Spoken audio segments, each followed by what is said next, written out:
Greetings everyone, I'm Kevin and today I'm going to answer 10 bookish questions asked by Chat-GPT.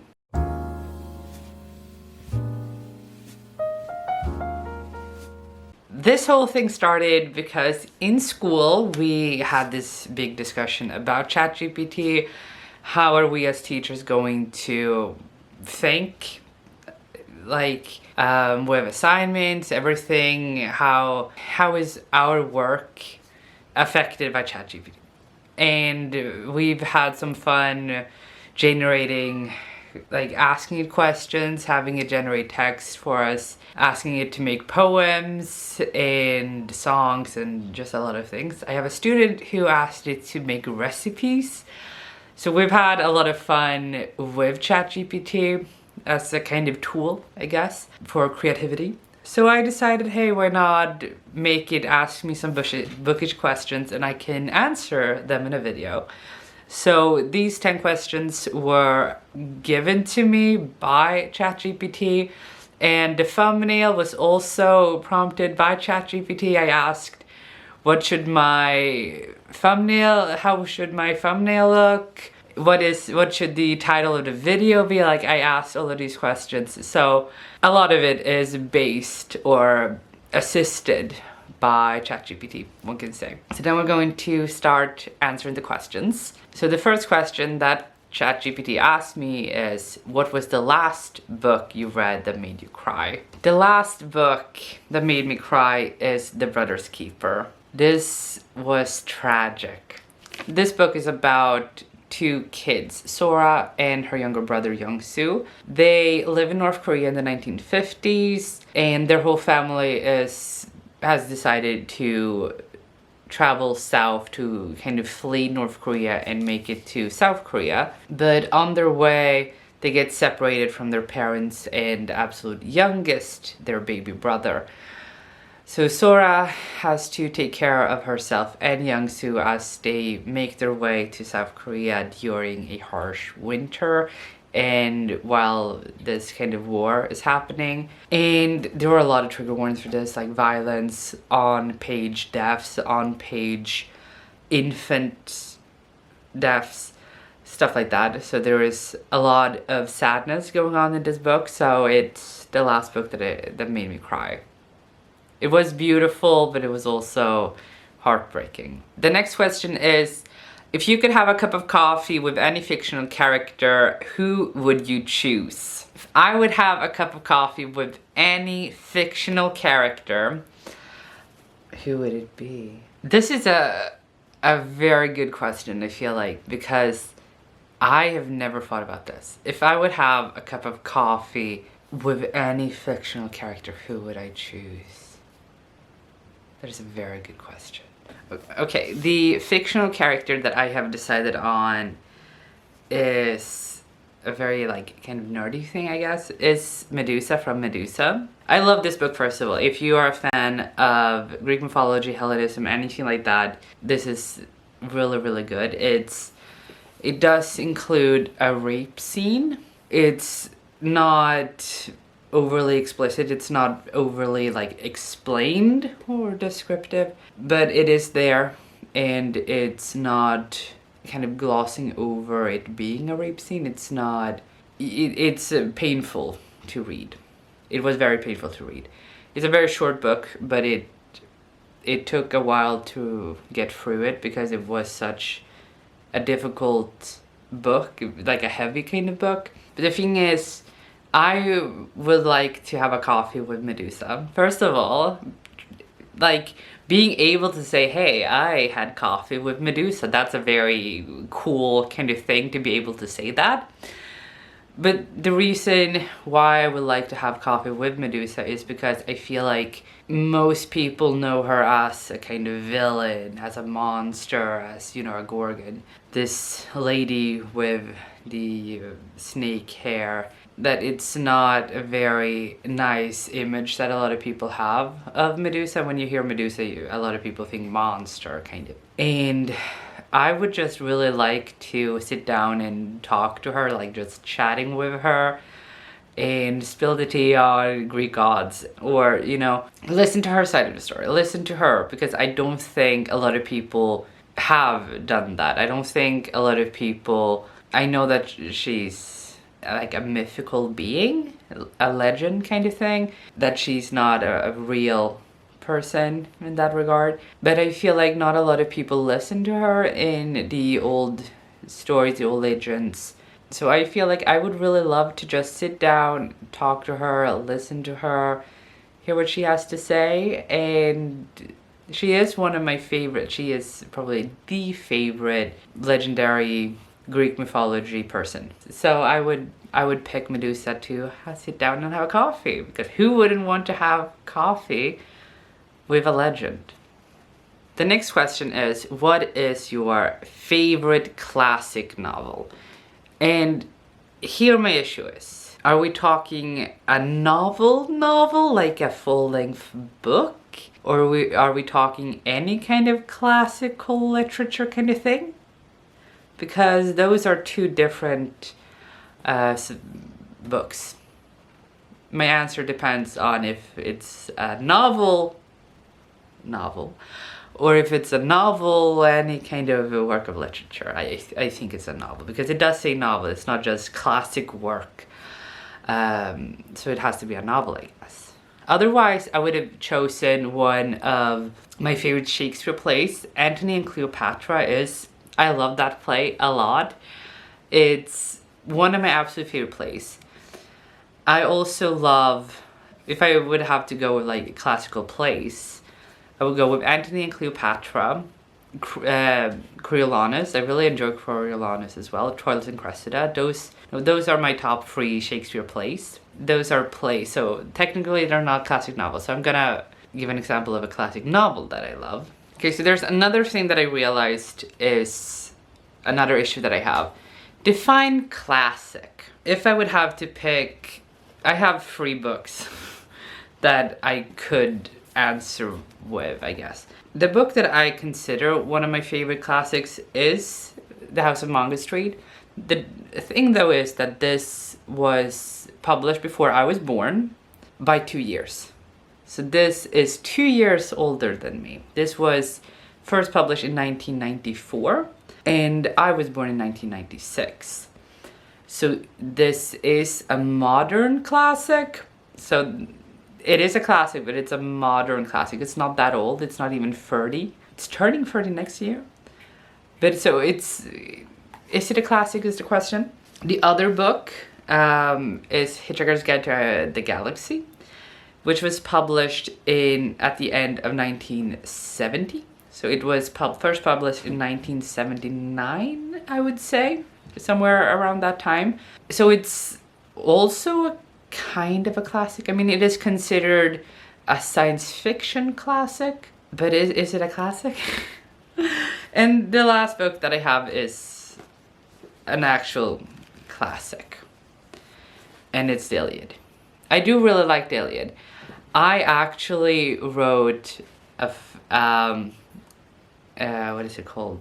It's a long kind of essay. I don't remember the English name for it, but I wrote that kind of like a big assessed essay that was a literary analysis, and I wrote it on the Iliad, compared the relationship between Achilles and Patroclus in this book compared to Troilus and Cressida, and then also comparing to the Song of Achilles. And that was a lot of fun. I do really enjoy it. I tabbed quite a lot of it, and I believe, yes, I have also highlighted many parts of it that so I really do enjoy the Iliad. I have to reread it soon because I do enjoy it. I don't like this cover because, first of all, who is it? Everyone knows that Achilles is blonde, so then is this Patroclus, which doesn't make any sense.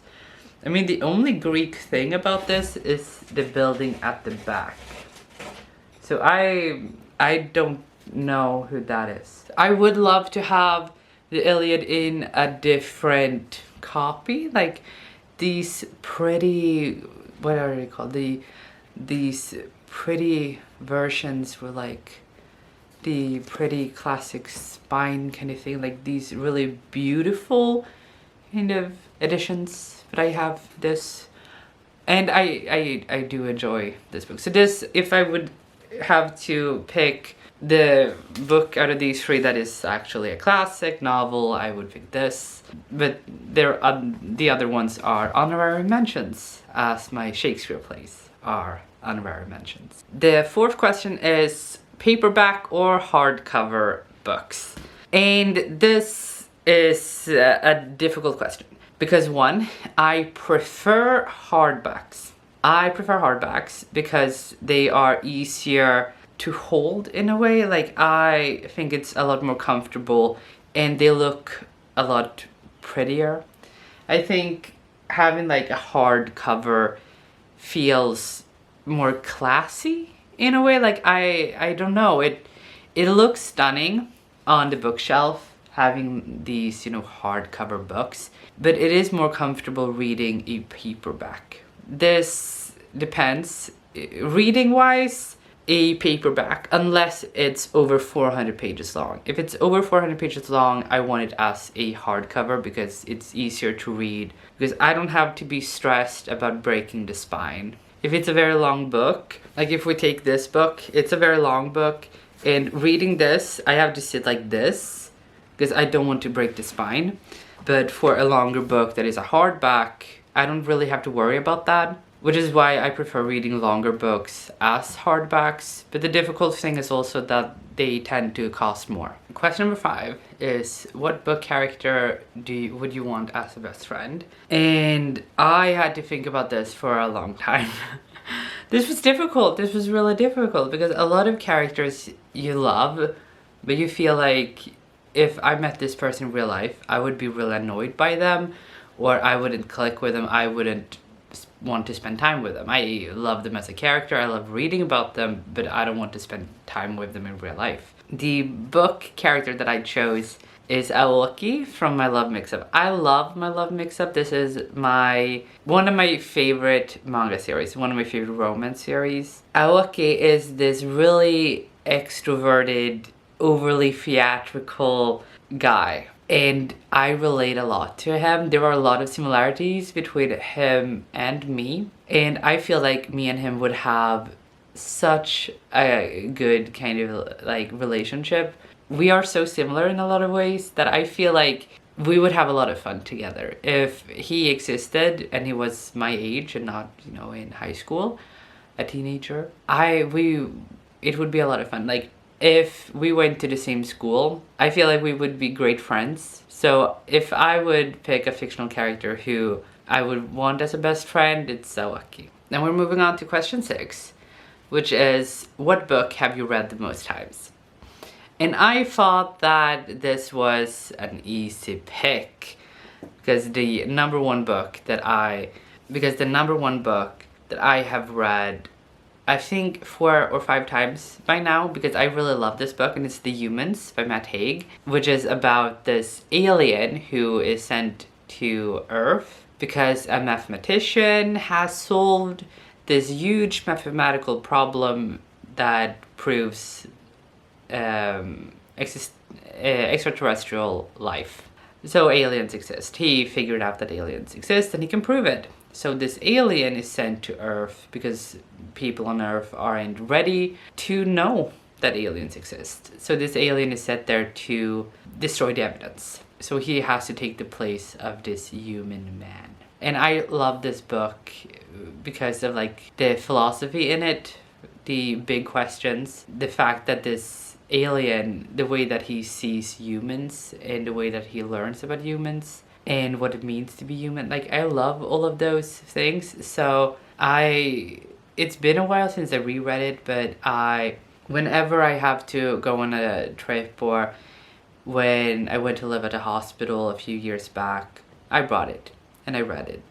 So it's that kind of book that I would read as kind of like a comfort read. So this was the number one book that I thought, hey, the book that I read most times is this. When I got this question, I just felt like this is the obvious number one book. And then I remembered that this isn't just these kinds of books. This includes graphic novels and mangas. And in that case, this is the book that I have read the most times. I read this first one time. When I read this, the second volume hadn't come out. Then when the second volume came out, I read the second volume. And then when the third came out, I read the third book. Then when the fourth volume came out, I reread the first, the second, the third, and then I read the fourth for the first time. Then I read the fifth and the sixth, and then I reread this until that point. I think I've read this book 5 times, at least. I think I have read these 2 books the same amount of time, which is 4 or 5 times. And the interesting thing about that is that I read this for the first time in 2017. I read this for the first time at the end of 2021.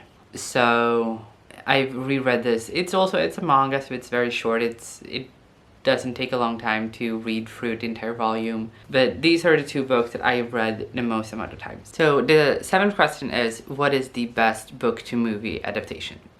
So I do count this as book to movie and not book to TV show or anything like that, because the answer would be different if it's a TV show. If it's a TV show, I would go with My Love Mix-Up. The TV show is almost perfect. Like, when I watched that show, I felt like this isn't real. Like, this is so perfect. I've never seen that kind of show being so loyal and kind of to the source material. Apart from the ending and a few other things in it that wasn't necessary. But all in all, like 8 out of 10. Perfection. But that is a TV show. And the book to movie adaptation that I personally think is the best, and the movies will always be dear to my heart. When I had the flu, I rewatched the movies, which is saying something because the movies are 3 hours long. Can you guess what trilogy I am talking about? Lord of the Rings. So for me, Lord of the Rings is the best book to movie adaptation. I love the movies so incredibly much. I really love those movies. The next question that Chat-GPT asked is, what type of book do you prefer? Romance, thriller, mystery, or fantasy? Out of these 4, I'm going with romance. My 2 favorite genres are romance and science fiction. And then I also enjoy literary fiction and historical fiction, but those are my 2 favorite genres. So in this case, I'm going with romance. The next question is, do you prefer reading ebooks or physical books? I prefer reading physical books. I was thinking of instances where I preferred reading the ebook, and I do prefer reading the ebook if it's a short book. And in that case, if I always prefer physical book or audiobook, and at like number 3 is ebook. I prefer physical books because I love holding it. I love being able to see how far I have left. So for example, if I have this book and I'm reading it, then I can say, okay, this is how much I have left of this chapter, that kind of thing, or just holding it and being able to see your progress. I love that. And with ebooks, you can't really see that, and that is something that that's why I prefer physical books. The last question is, what is the most memorable book you have ever read and why? I decided on a book that is very memorable, and it's a book that impacted me a lot. It's unfortunately not available in English, but the book that I chose is Think That Flee. And the thing about this book, it's very short, it's like 30 pages long, and it's about this girl who, her village is destroyed because there's a war. And the whole book is basically just imagine being on the run. The English title would be On the Run. It's called On the Run, but in Swedish it's Imagine Being on the Run. And a lot of it is just imagine your village disappearing. Imagine your school is empty. Imagine all of these things happening to you. And it's just such a heartbreaking story. So this just says, imagine there's a war. Then there's this image. And then your country is bombed and everything is destroyed. Your village, your city is flat or becomes flat. Everything is bombed, even your street. No one makes it out okay. You are sad, you are scared, and you are angry. And then it looks like this. And it's just like all of these images. Your safe home is destroyed bit by bit. And suddenly, your safe home no longer exists. Goodbye, safe home. And it's just such a difficult book to read. Even though it's so short, it left a huge impact on me, and that's why I consider it the most memorable book I have ever read. This was really fun to just see what questions ChatGPT would ask, and I hope you enjoyed this. Please leave a like and subscribe if you haven't, and I will see you next time. Good reading. Bye.